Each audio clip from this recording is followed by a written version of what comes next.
adalah salah satu peninggalan dari kerajaan Demak. Kemudian bersama istrinya inilah Raden Patah mulai mendirikan pondok pesantren dengan sebutan Pangeran Seberang Lor.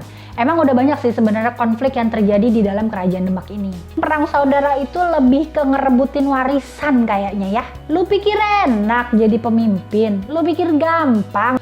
Masya Allah, tiba-tiba alim gue nih. Harta nggak punya, kekuasaan nggak punya, gaya-gayaan lo mau punya bini banyak.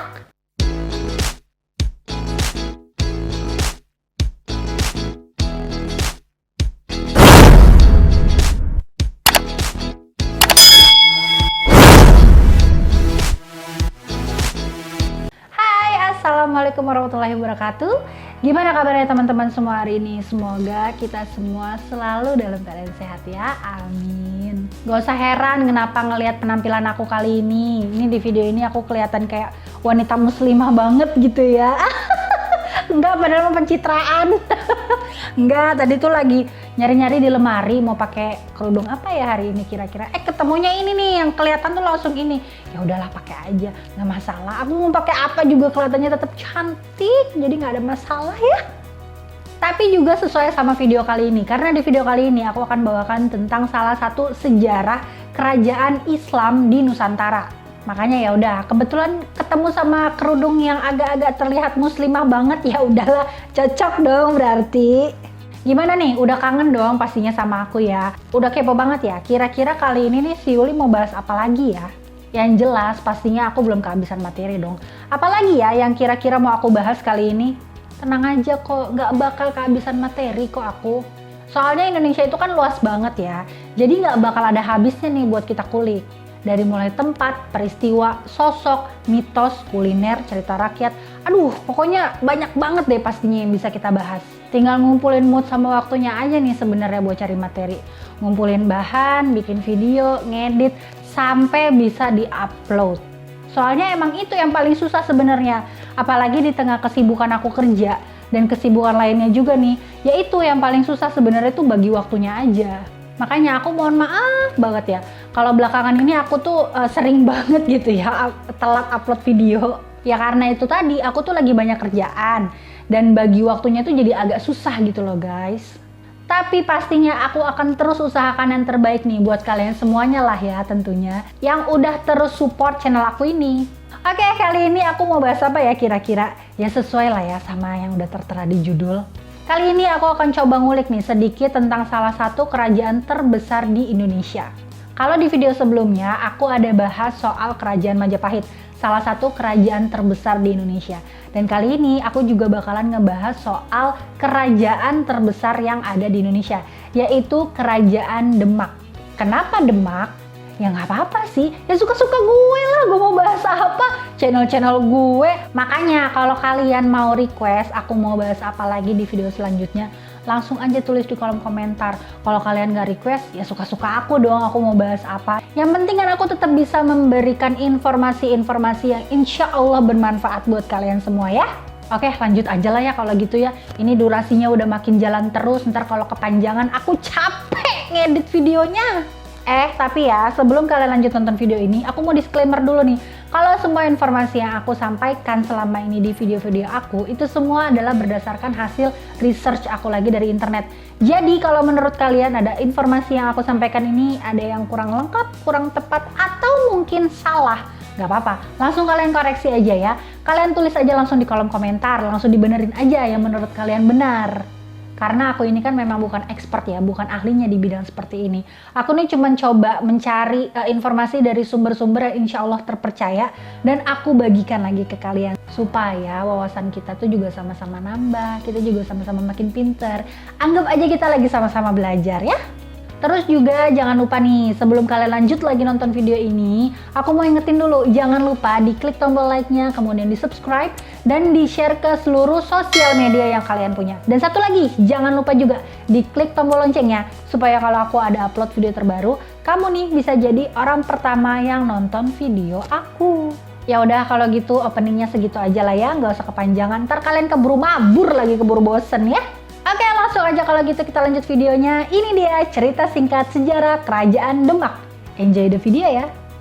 Kalian pasti tahu dong ya, di Indonesia ini terdapat banyak kerajaan-kerajaan besar pada masanya.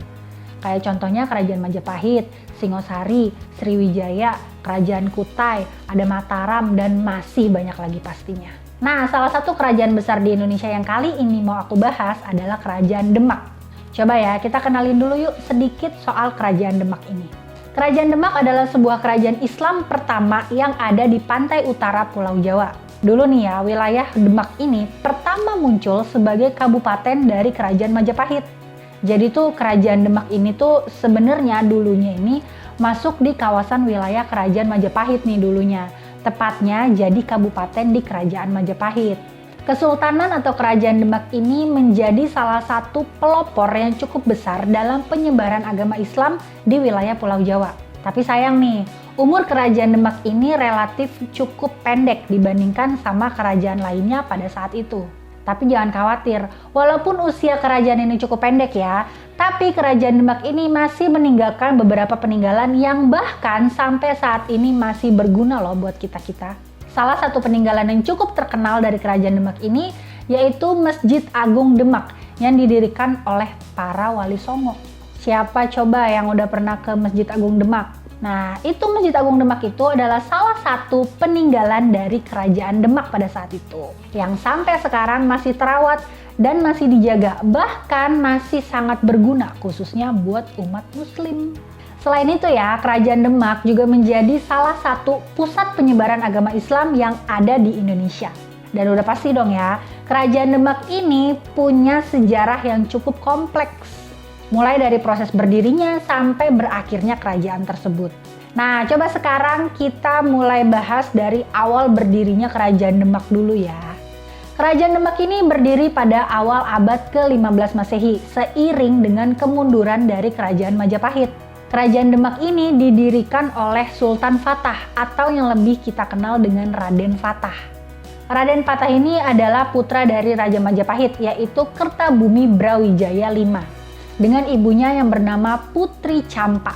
Dan ternyata ibunya ini adalah keturunan Cina dan juga seorang mu'alaf. Kerajaan Demak menjadi pusat penyebaran agama Islam di bawah kepemimpinan Raden Fatah dengan adanya peran sentral dari para Wali Songo.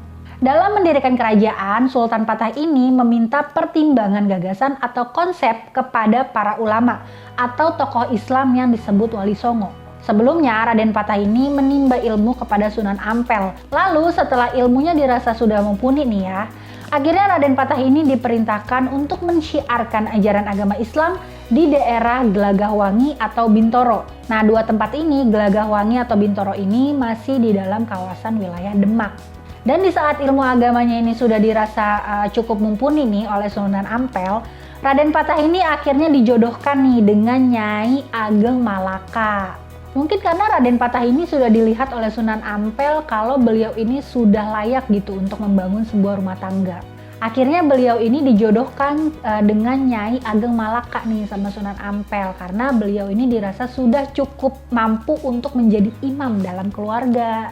Ya pastinya dong ya, insya Allah mah kalau pilihan dari wali insya Allah tepat gitu ya.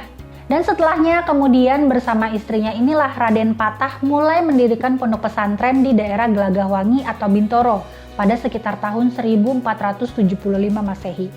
Lalu pada tahun 1482 Masehi, akhirnya Sultan Fatah ini memproklamasikan diri sebagai raja di Kerajaan Demak. Nah, jadi gitu ya sekilas cerita singkat tentang berdirinya Kerajaan Demak ini.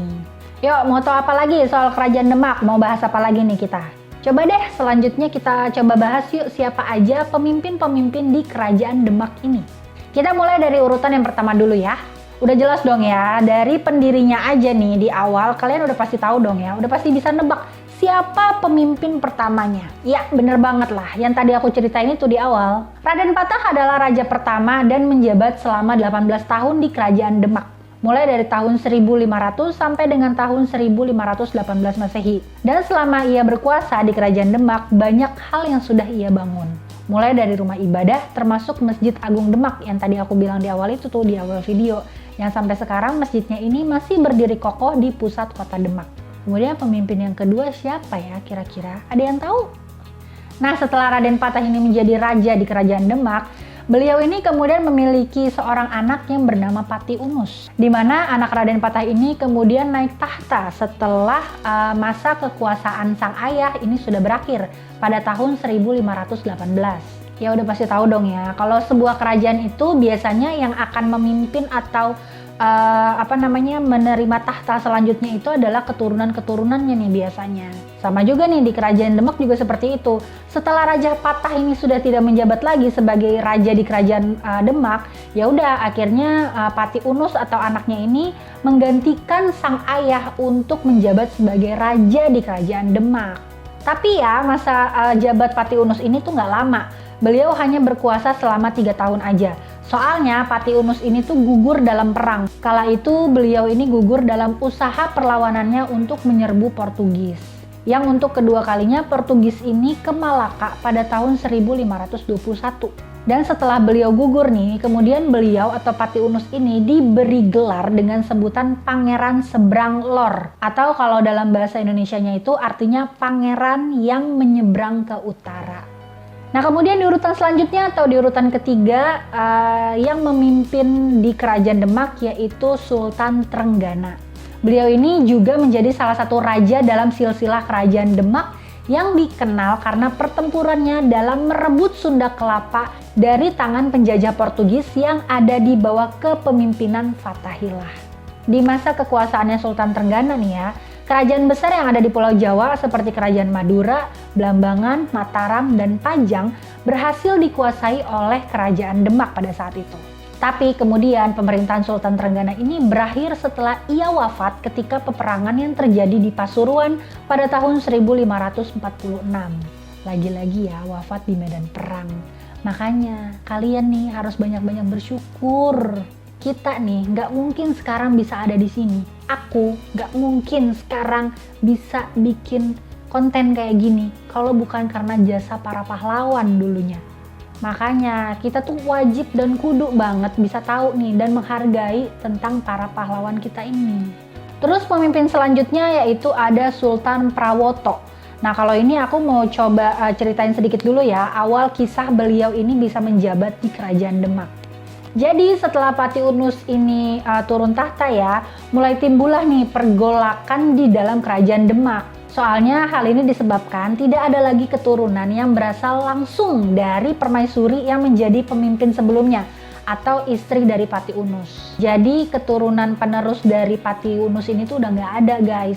Jadi ya udah nggak bakalan ada lagi tuh penerus tahtanya setelah itu. Dan oleh karena itulah Sultan Trenggana akhirnya menjadi raja setelah lengsernya Pati Unus menjadi pemimpin ketiga pada saat itu di kerajaan Demak. Nah kemudian setelah Sultan Trenggana ini meninggalkan kerajaan Demak, ia lalu digantikan oleh Sunan Prawoto dan sekaligus menjadi pemimpin kerajaan Demak yang keempat. Tapi beliau ini atau Sunan Prawoto ini hanya memimpin kerajaan Demak selama beberapa tahun aja. Gak sampai lama gitu masa jabatnya guys. Soalnya ternyata beliau ini lebih tertarik untuk mendalami kehidupannya sebagai seorang ulama yang menyebarkan ajaran agama Islam ke seluruh penjuru Pulau Jawa. Jadi ibarat kata kayak ini loh, mengundurkan diri lah gitu. Beliau ini resign gitu dari jabatannya sebagai seorang raja di kerajaan Demak pada saat itu. Soalnya itu, beliau ini lebih tertarik untuk mempelajari atau mendalami ajaran agama Islam dan mau menyebarkan ke seluruh wilayah Pulau Jawa. Ya nggak apa-apa lah ya, malah pahalanya tuh jadi lebih besar gitu kan.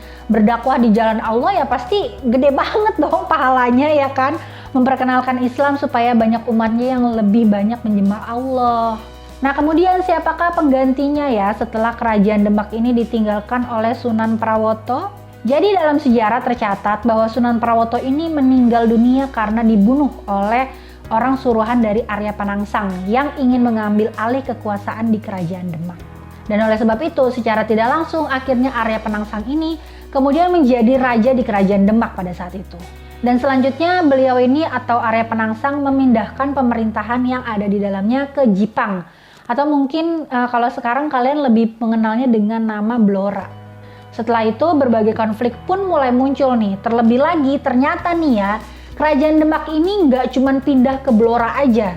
Kerajaan Demak juga pernah dipindahkan pemerintahannya ke Pajang pada tahun 1586.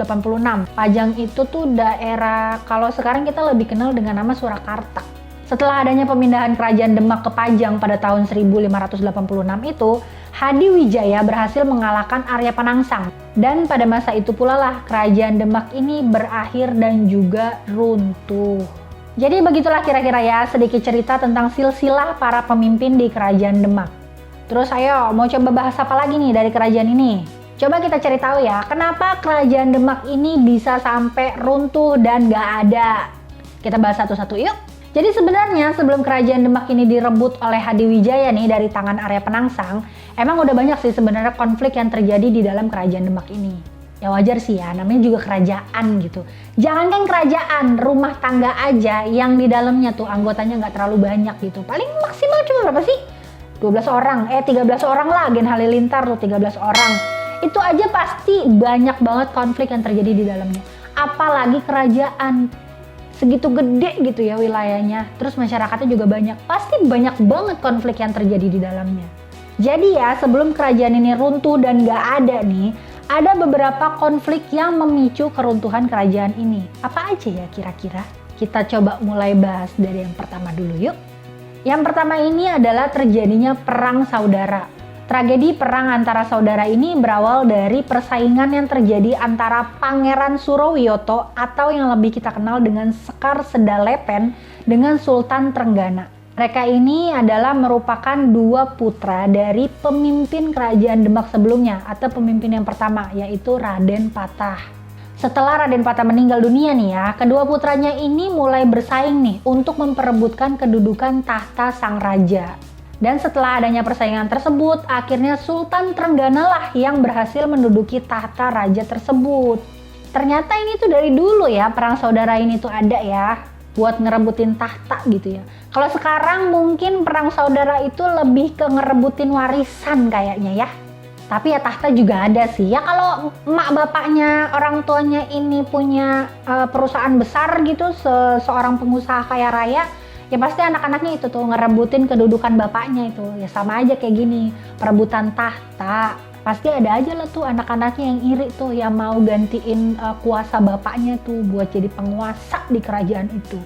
Lanjut aja lah ya kalau gitu, nggak usah ngomongin warisan lah. Puyeng ah, mumet. Nah kemudian nih ya, setelah Sultan Trenggana ini meninggal dunia, kedudukan raja digantikan oleh putranya yang bernama Sunan Prawoto. Tapi kedudukannya ini nggak berjalan dengan lancar dan ditentang keras oleh Sekar Sedalepen alias pamannya Sunan Prawoto itu. Dan akibat penolakan dari Sekar Sedalepen, Sunan Prawoto akhirnya membunuh Sedalepen di tepi sungai saat ia baru pulang dari masjid setelah melakukan sholat Jumat. Gara-gara tahta ini mah kayak begini, antara saudara sampai bunuh-bunuhan. Ngeri emang ya kalau udah ngomongin masalah warisan, tahta dan lain sebagainya tuh udah ngeri gitu ya, sampai ada yang bunuh-bunuhan loh antar saudara. Padahal ya itu tahta itu nggak bakalan dibawa mati, tau nggak? Yang bakalan dibawa mati itu tanggung jawabnya. Lu pikir enak jadi pemimpin? Lu pikir gampang mimpin, hah? Tanggung jawabnya itu dibawa itu ke akhirat, dibawa sampai mati. Kalau nggak bisa amanah, nggak bisa jadi pemimpin yang baik, nah siap-siap aja lu, tanggung jawab lu. Tapi ya manusia nggak ada yang pada takut gitu ya, ngerebutin tahta aja sampai pada bunuh-bunuhan.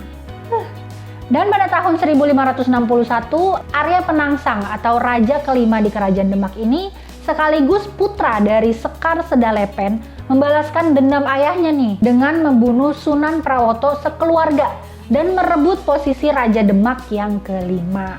Dan setelah ia berhasil menjadi seorang raja, Arya Penangsang ini memerintahkan para pengikutnya untuk membunuh pemimpin Jepara, yaitu Pangeran Hadiri.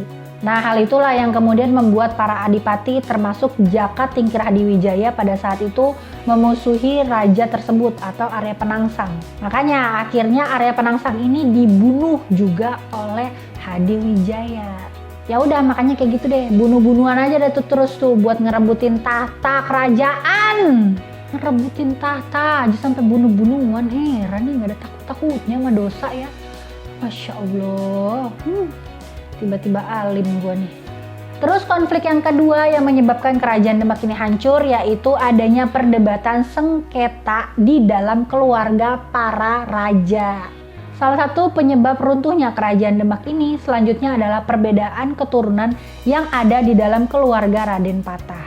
Jadi diketahui kalau Raden Patah ini beliau mempunyai banyak anak laki-laki nih, tapi berasal dari ibu yang berbeda-beda. Kalau zaman dulu mungkin raja itu banyak punya selir ya, wajar gitu ya, karena memang raja-raja ini tuh harus punya banyak anak laki-laki untuk bisa meneruskan gitu ya, ada generasi-generasi penerus untuk melanjutkan tahta di kerajaannya tersebut, supaya ada pemimpin-pemimpin selanjutnya dari keturunan-keturunannya itu gitu loh. Tapi justru malah bikin rumit ya. Banyak masalah juga dong ya pastinya ntar, semuanya tuh jadi pada rebutan gitu, semuanya pengen jadi raja, bingung kan? Nah sama nih, ini juga yang terjadi di kerajaan Demak pada saat itu. Kerajaan Demak juga mengalami hal yang sama nih, kerumitan yang pertama dialami setelah meninggalnya Adipati Unus yang tidak memiliki anak laki-laki. Sampai akhirnya, kemudian Pangeran Surowiyoto atau Sekar Sedalepen dan juga Raden Trenggana memperebutkan kekuasaannya tersebut. Perdebatan tersebut terjadi karena Sedalepen ini merupakan putra tertua dari sang raja atau Raden Patah. Tapi ia terlahir dari istri ketiga. Sementara Raden Trenggana ini yang lebih muda tapi lahir dari istri yang pertama. Nah kan, bingung kan? Walaupun bapaknya satu, tapi istrinya kan ada beberapa tuh. Jadi tuh memang harus ngikutin ini ya, antrian gitu. Walaupun dia lebih tua, tapi kalau dari istri yang lebih muda, ya tetap aja nggak bisa, harus dari istri yang lebih tua dulu gitu. Jadi ada urutannya, istri pertama, istri kedua, istri ketiga gitu kan. Jadi kalaupun memang ini usianya pangeran, anaknya ini usianya ada yang lebih tua, tapi dari istri yang lebih muda ya nggak bisa. Jadi ibarat kata tuh nggak boleh dilangkahin gitu ya, harus sesuai sama urutan-urutan ibu-ibunya dulu nih. Tuh repot kan? Makanya nih ya buat cowok-cowok, kalau ngerasa nggak sanggup dan nggak bisa adil sama bini yang banyak, udah makanya satu aja bininya. Itu aja tuh Raden Patah tuh seorang raja ya, yang udah jelas-jelas pasti hartanya banyak dan punya kuasa. Nah lu raja bukan, siapa-siapa bukan ya kan, harta nggak punya, kekuasaan nggak punya, gaya-gayaan lo mau punya bini banyak. Itu mah namanya nggak tahu diri ya kalau kayak gitu ya.